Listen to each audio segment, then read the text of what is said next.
Selamat malam, Profesor Fergi.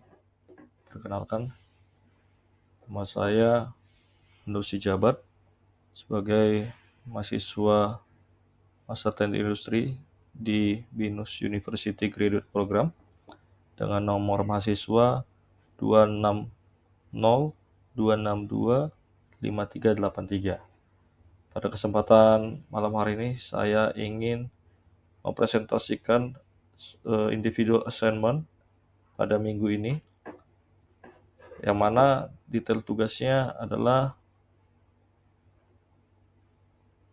mempresentasikan tugas personal dalam bentuk video dan juga memberikan tulisan pendek mengenai penelitian yang sudah diambil dari grup assignment.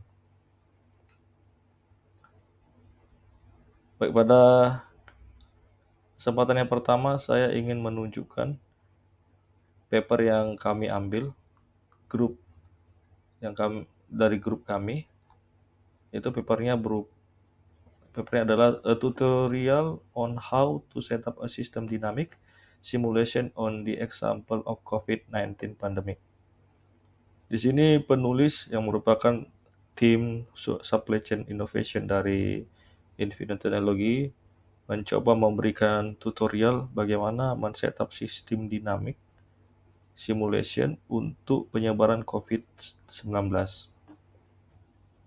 Dari paper ini, para penulis menggunakan software AnyLogic untuk menggambarkan sistem dynamic modeling. Sementara pada kesempatan ini, saya akan mencoba membuatnya menggunakan Vensim untuk sistem dinamiknya. Saya akan sharing sebentar mengenai tugas saya untuk di Word-nya. Ini merupakan tugas saya. Pendahuluannya, virus COVID-19 telah banyak mengubah aspek substansi kehidupan dunia, salah satu yang dipengaruhi adalah bidang industri, tepatnya revolusi supply chain saat ini.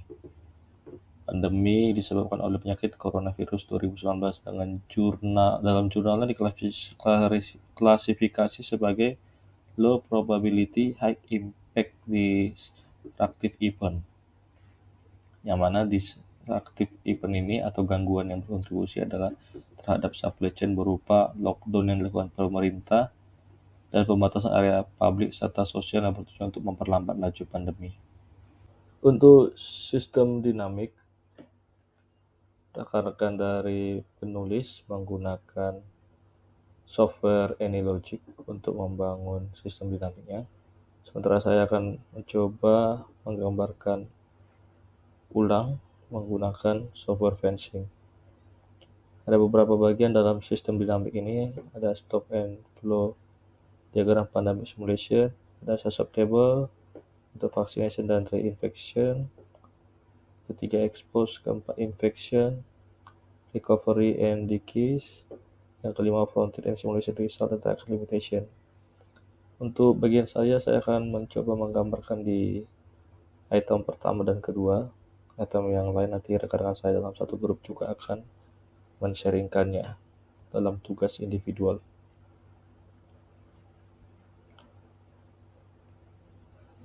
Saya akan membuka Vensim. Saya menggambar melalui Vensim. Untuk stock variable menggunakan satuan jumlah orang, sementara untuk flow variable menggunakan satuan jumlah orang per hari. Di sini digambarkan stock variable, ada susceptible, bagaimana imunnya berpengaruh. Untuk selanjutnya di sini bagaimana dia akan terekspos. Untuk di susceptible, di stock variable, flow variable lah yang mempengaruhinya. Di sini ada beberapa bagian yang mempengaruhinya, ada beberapa flow variable seperti reinspection, kemudian berapa dosis vaksin yang diterima per harinya, Dosis vaksin ini juga termasuk dalam flow variable. Di sini ada juga yang mempengaruhinya sebagai flow variable lain adalah bagaimana tubuhnya dapat menerima vaksin, terus current slope, current intercept, dan hari ketika diberikan vaksin, juga total dosis yang diberikan vaksin. Kemudian dari total yang diberikan vaksin ini, vaksin per hari akan mempengaruhi bagaimana jumlah orang yang rentan terhadap penyebaran virus COVID-19. Ketika rentan, ini akan mempengaruhi imunnya, dan imun ini akan kembali lagi ke susceptible-nya. Untuk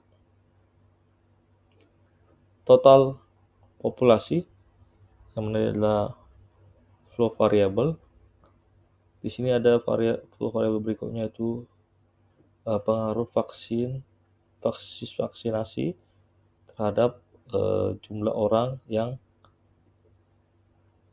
terdampak dengan atau susceptible dengan virus COVID-19.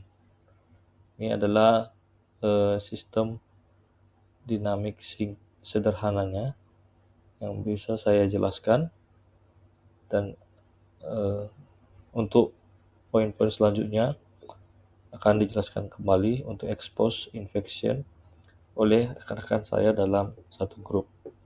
Terima kasih. Selamat malam, Profesor Pergi.